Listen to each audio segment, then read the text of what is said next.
His grace to us is the sacraments. Sacraments. So the sacraments is very important. So please keep in mind, sacrament. When you stay home, you pray, say your rosary, Our Father, who art in heaven, hallowed be thy name. Or you read the Bible, a passage of the Bible, and then you meditate and you use that text of the Bible to pray. It's very good. God will grant you grace. Yes. When you talk with your husband or your child softly, with love, then God will grant you grace. Many different ways that through which God has granted grace to you. Or when you donate something to the church or to help the poor, God will give you some grace. If you go to visit your friend who gets sick, God will give you some grace. Yeah. So many different ways that you can receive grace from God. But the main way, the most important way, is to receive the sacraments.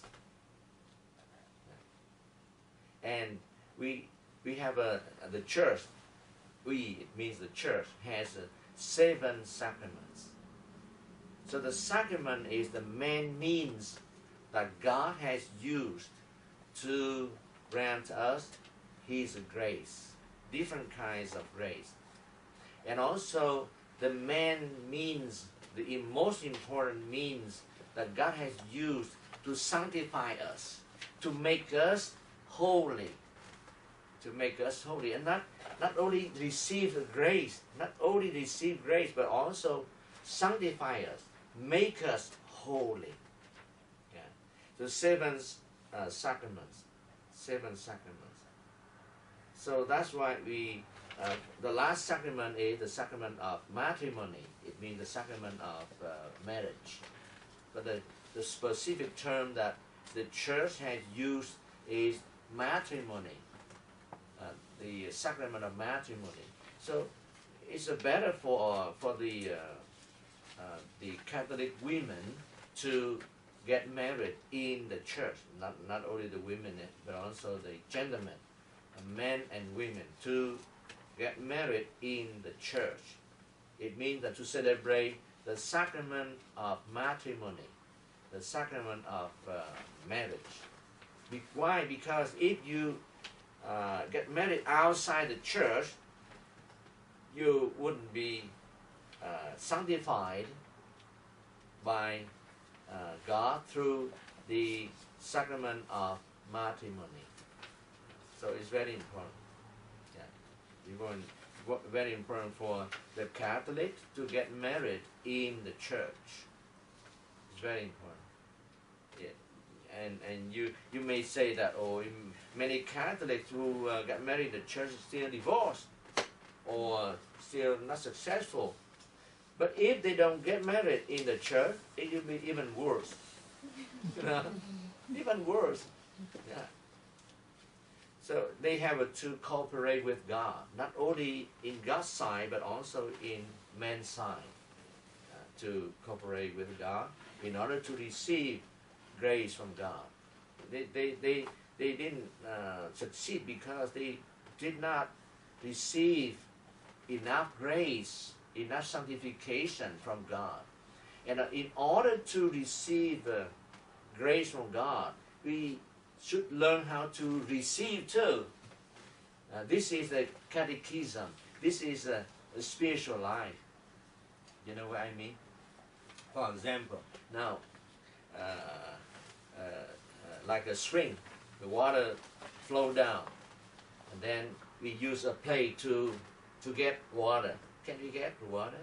No, because the water, the spring flows very strong from on high, very strong, and if we get the water by our hands or by a plate, it doesn't work, right?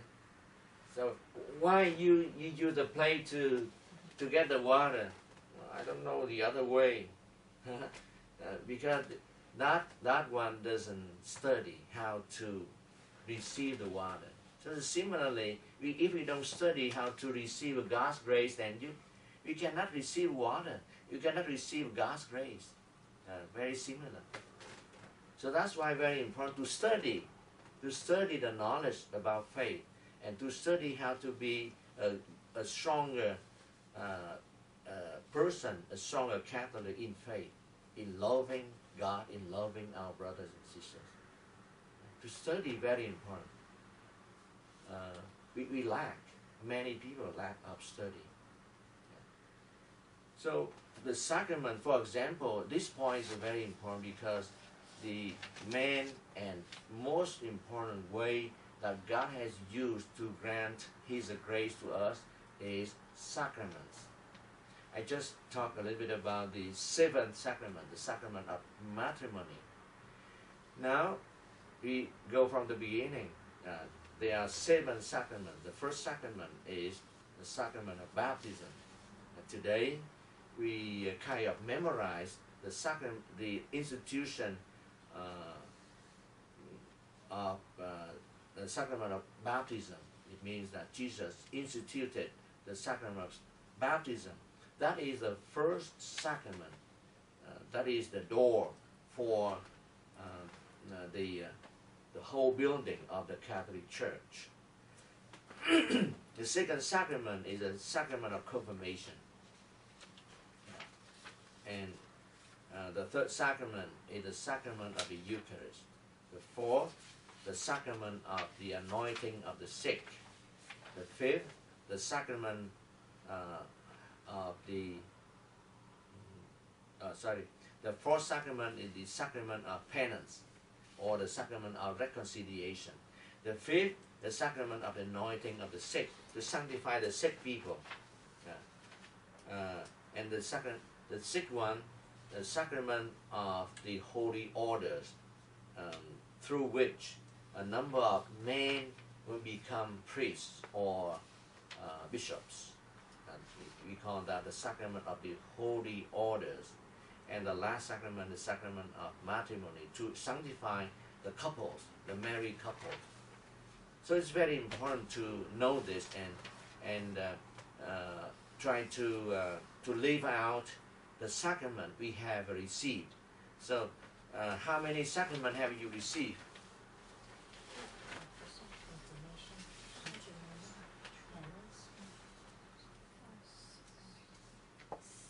How many? Except the holy order. So how many?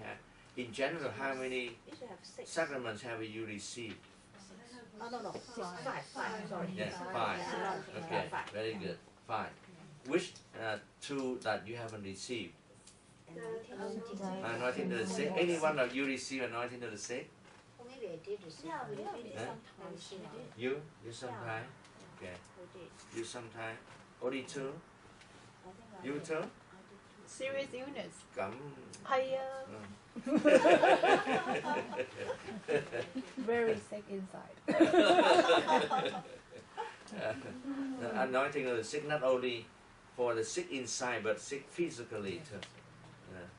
And you know that when you get sick and you in the situation that you need to receive the sacrament of anointing of the sick, the sacrament of anointing the sick may make you strong, may make you recover even physically. So Jesus. No limit, right, for the anointing. No limit. Yeah.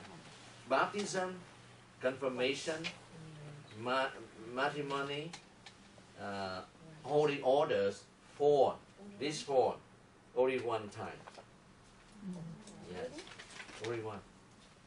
Yeah. Sorry, confirmation too. Sorry, confirmation. Okay. So, from the beginning, baptism, confirmation, Matrimony. just a second, holy order, and matrimony. Yeah, 4. Only you receive only once. So the other 3 we can receive no limit.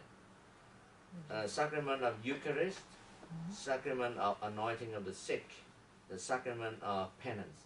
So 3 we can receive many times. Father, the anointing of the sick, you give that